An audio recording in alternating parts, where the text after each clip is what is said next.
Hello दोस्तों, स्वागत है आपका अपने यूट्यूब चैनल वीर मिशन क्लास 10 पर। आज हम दोस्तों आपका जो पहला चैप्टर है जैव प्रक्रम उसको देखने वाले हैं। ठीक है दोस्तों, उससे पहले हम कुछ महत्वपूर्ण जीव विज्ञान यानी बायोलॉजी क्या है इसके बारे में जानेंगे। ठीक है, उसके इम्पोर्टेंट पॉइंट को जानेंगे, उसके बाद हम चैप्टर को आपको करेंगे किस प्रकार हमको पढ़ना है। ठीक है, तो पहले हम देखते हैं बायोलॉजी। बायोलॉजी का मतलब क्या होता है? जीव विज्ञान होता है दोस्तों।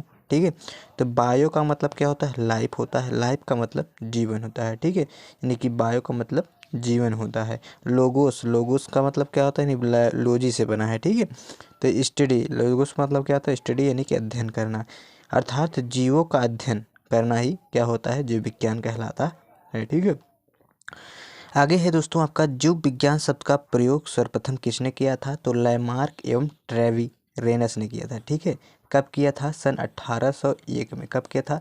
सन 1801 ईस्वी में किया था। आप ये जानते रहिए। जीव विज्ञान के जनक कौन है? अरस्तु हैं दोस्तों। कौन है? अरस्तु को माना जाता है। दोस्तों बहुत ही बेहतरीन ढंग से इस चैप्टर को करेंगे दोस्तों।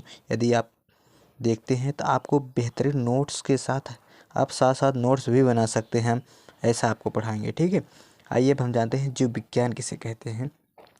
जीव विज्ञान, विज्ञान की वह शाखा जिसके अंतर्गत जीवधारियों का अध्ययन किया जाता है क्या कहलाती है? जीव विज्ञान कहते हैं। ठीक है, आपको बेसिक जरूर जानते रहिए कि बायोलॉजी क्या है। ठीक है, आगे है आपका कह रहे हैं जीव विज्ञान। जीव विज्ञान को दो भागों में बांटा गया है। कौन कौन से बांटा गया है? तो जूलॉजी और बॉटनी में बांटा गया है। जूलॉजी का मतलब क्या होता है? जंतु विज्ञान होता है, और बॉटनी का मतलब वनस्पति विज्ञान होता है। अब आइए हम जंतु विज्ञान किसे कहते हैं इसके बारे में जान लेते हैं। जंतु विज्ञान, इसमें जंतुओं का अध्ययन किया जाता है। इस यानी कि हम कह सकते हैं विज्ञान की वह शाखा जिसमें जंतुओं का अध्ययन किया जाता है, उसे क्या कहते हैं? जंतु विज्ञान कहते हैं। इसके जनक कौन है? इसके जनक भी अरस्तु ही हैं। हमने देखा कि जीव विज्ञान के जनक कौन है? अरस्तु हैं। और जंतु विज्ञान के जनक भी कौन माने जाते हैं? तो अरस्तु ही माने जाते हैं। आगे है आपका वनस्पति विज्ञान। ठीक है, तो वनस्पति विज्ञान क्या है? इसमें पेड़ पौधों का अध्ययन किया जाता है। इसके जनक थियोप्रेस्टस है।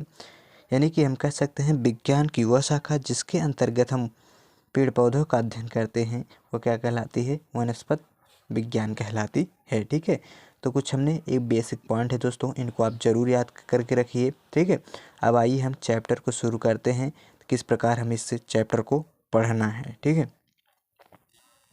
जैसा कि दोस्तों आप जानते हैं तो आपका जो बायोलॉजी का पहला चैप्टर है वो कौन सा है? जैव प्रक्रम यानी कि लाइफ प्रोसेस। ठीक है, अब हम जानते हैं जैव प्रक्रम क्या होता है। ये सभी प्रक्रम जो संयुक्त रूप से जीवों के अनुरक्षण का कार्य करते हैं उन्हें जैव प्रक्रम कहते हैं। बहुत ही बेहतरीन ढंग से लिखा गया है दोस्तों। यदि आप इस हमारे साथ साथ नोट्स बनाते हैं तो आपका एक नोट्स भी बहुत ही बढ़िया ढंग से तैयार हो जाएगा। यानी कि ये सब प्रक्रम जो संयुक्त रूप से जीवों का अनुरक्षण अर्थात सुरक्षा करने का कार्य करते हैं, ठीक है, उन्हें क्या कहते हैं? जैव प्रक्रम कहते हैं। ठीक है, प्रक्रम कई हो सकते हैं, किस प्रकार होते हैं? ठीक है, तो हम प्रक्रम में पहला होता है न्यूट्रिशन, पोषण के बारे में जानेंगे। उसके बाद हम रेस्पायरेशन अर्थात श्वसन के बारे में जानेंगे। उसके बाद ट्रांसपोर्टेशन यानी कि परिवहन के बारे में जानेंगे। और लास्ट है आपका उत्सर्जन। ठीक है, इसके बारे में जानेंगे।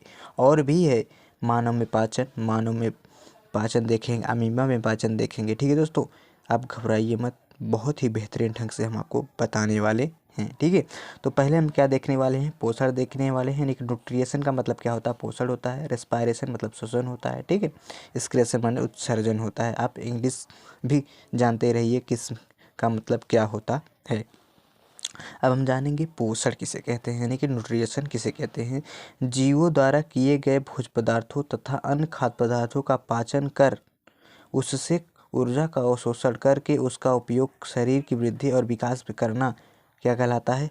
पोषण कहलाता है। यानी कि जब हम भोजन करते हैं तो हमारा जो पाचन होता है तो उससे क्या प्राप्त होता है? ऊर्जा प्राप्त होती है। ऊर्जा जब प्राप्त होगी तभी हम क्या कर सकते हैं? कार्य कर सकते हैं। तभी हमारे शरीर वृद्धि, हमारे शरीर में विकास होगा। उसी को क्या कहते हैं? पोषण कहते हैं दोस्तों। आप आसान भाषा में इसी तरह से समझ सकते हैं।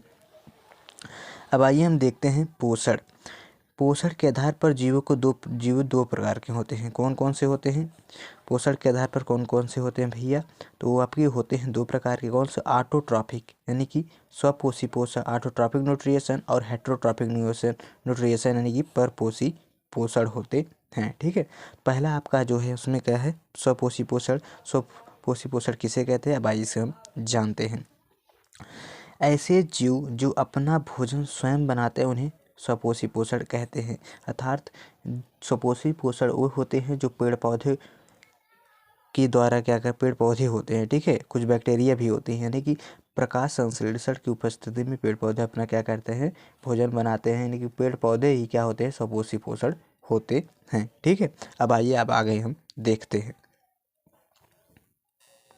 आगे है दोस्तों आपका परपोषी पोषण।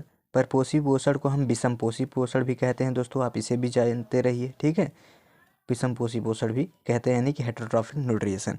ऐसे जीव जो अपना भोजन स्वयं नहीं बना सकते तथा अपने भोजन के लिए प्रत्यक्ष व प्रत्यक्ष रूप से पेड़ पौधे अर्थात दूसरे जीवों पर निर्भर होते हैं। ठीक है, यानी कि परपोषी पोषण जो होते हैं दूसरे जीवों पर अपना भोजन क्या होते हैं, निर्भर करते हैं, और दूसरे जीवों से क्या करते हैं, प्राप्त करते हैं। जैसे मानव, हम किस पर आधारित है, पेड़ पौधे पर ही आधारित है, अन्य जीव भी क्या होते हैं, इस पर ही आधारित होते हैं। एक जीव दूसरे जीव पर आश्रित होते हैं, हम कह सकते हैं। ठीक है, होते ही हैं कह, ठीक है। उसके बाद परपोषी पोषण के 3 भाग होते हैं। कौन कौन से होते हैं भैया, वो होते हैं होलोजोइक न्यूट्रिशन, यानी कि प्राणी समपोषण। कौन कौन से होते हैं, प्राणी समपोषण, सेप्रोहोटिक न्यूट्रिशन यानी कि मृतोपजीवी पोषण, और पैरासिटिक पोषण यानी कि परजीवी पोषण यानी पैरासिटिक न्यूट्रिशन। ठीक है, आप इसको बेहतरीन ढंग से यदि हमारी तरह आप नोट्स बनाएं तो बहुत अच्छा होगा। ठीक है, इम्पॉर्टेंट है दोस्तों। अब आइए हम जानते हैं पहले प्राणी समपोषण किसे कहते हैं। ठीक है, ऐसे जीव जो अपना भोजन को ठोस रूप में ग्रहण करते हैं तथा उसका भक्षण करते हैं उन्हें प्राणी समपोषण कहते हैं। जैसे अमीबा हो गया, मनुष्य हो गया, मेढक हो गया इत्यादि हो गया। जैसे हम सेब खाते हैं तो सेब किसके रूप में खाते हैं, ठोस होता है ना, तो यानी कि ऐसे जीव जो अपना भोजन ठोस के रूप में ग्रहण करते हैं उनका भक्षण करते हैं, क्या कहलाते हैं, प्राणी समपोषण कहलाते हैं। ठीक है, उदाहरण के साथ हमने देख लिया। अब आइए दूसरा है जो दोस्तों आपका वो है मृतोपजीवी पोषण। क्या है मृतोपजीवी पोषण, ऐसे जीव जो अपने भोजन की प्राप्ति के लिए दूसरे मरे जीवों अर्थात मृत जीवों के अवशोषित तथा उत्सर्जित पदार्थों पर निर्भर करते हैं उन्हें मृतोपजीवी पोषण कहते हैं, यानी कि मृतोपजीवी पोषण कहलाता है। ठीक है, कवक हो गए, बैक्टीरिया हो गए, प्रोटोजोआ यानी कि सड़े गले पदार्थों से जो जीव अपना भोजन प्राप्त करते हैं उन्हें क्या करते हैं, मृतोपजीवी पोषण कहते हैं। जैसे कवक हो गया, बैक्टीरिया हो गया, और प्रोटोजोआ हो गया आपका। ठीक है, अगला है आपका परजीवी पोषण। ऐसे जीव जो अपने भोजन की प्राप्ति के लिए दूसरे जीवित जीवों पर निर्भर करते हैं, यानी कि दूसरे जीवों पर रहते हैं परंतु जीवित जीवों पर रहते हैं, उन्हें परजीवी पोषण कहते हैं। जैसे जुआ हो गया, जोक हो गया, और अमरबेल हो गया। ठीक है, ये जो होते हैं दूसरे जीवों पर आप निर्भर होते हैं। और जीव भी कई प्रकार के होते हैं, जैसे आप जान लीजिए शाकाहारी। शाकाहारी वैसे जीव होते हैं जो केवल क्या कहते हैं, पेड़ पौधों यानी कि हरी साग सब्जियों को ही से केवल खाते पीते हैं। ठीक है, मांसाहारी जो मांसों को खाते हैं, ऐसे जीव जो मांस का सेवन करते हैं उनके क्या कहते हैं, मांसाहारी यानी कि कार्निवरस भी कहते हैं। सर्वाहारी जो मांस और पेड़ पौधे अर्थात साग सब्जियाँ दोनों खाते हैं उन्हें क्या कहते हैं, सर्वाहारी कहते हैं, जो दोनों खाते हैं। ठीक है, अब आइए आगे हम दोस्तों कुछ महत्वपूर्ण और बारे में जानते हैं।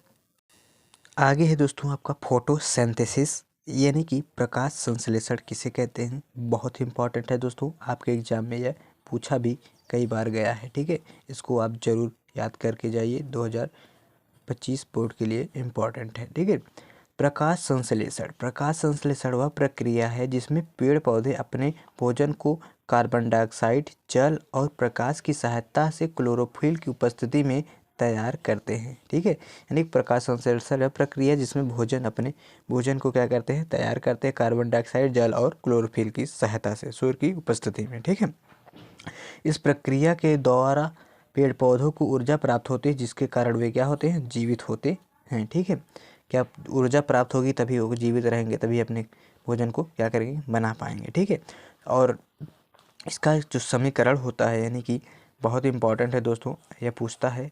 ठीक है, प्रकाश संश्लेषण प्रक्रिया का समीकरण भी लिखिए। ठीक है, तो इसका जो समीकरण होता है वो क्या होता है, 6 कार्बन डाइऑक्साइड यानी 6 CO2 प्लस 12 H2O सूर्य का प्रकाश की उपस्थिति में क्लोरोफिल, ये क्या होता है 6H12 यानी कि ये क्या होता है ग्लूकोज, इसे क्या कहते हैं ग्लूकोज कहते हैं, प्लस 6O2 प्लस 6H2 होता है। यानी कि इसमें 6 और 12 का बिल्कुल ध्यान रखना होता है। यानी कि 6 कार्बन डाइऑक्साइड और 12 जल मिलकर सूर्य की उपस्थिति में ग्लूकोज और 6 जल और 6 ऑक्सीजन का निर्माण करते हैं। ठीक है, यही आपका समीकरण होता है किसका, सूर्य के प्रकाश संश्लेषण का। ठीक है, और आगे है आपका प्रकाश संश्लेषण के लिए जो आवश्यक पदार्थ होते हैं यानी कच्ची सामग्री भी इन्हें कहते हैं, आपके पूछा गया है पेपर में कई बार, तो इनको भी हम देख लेते हैं। पहला होता है आपका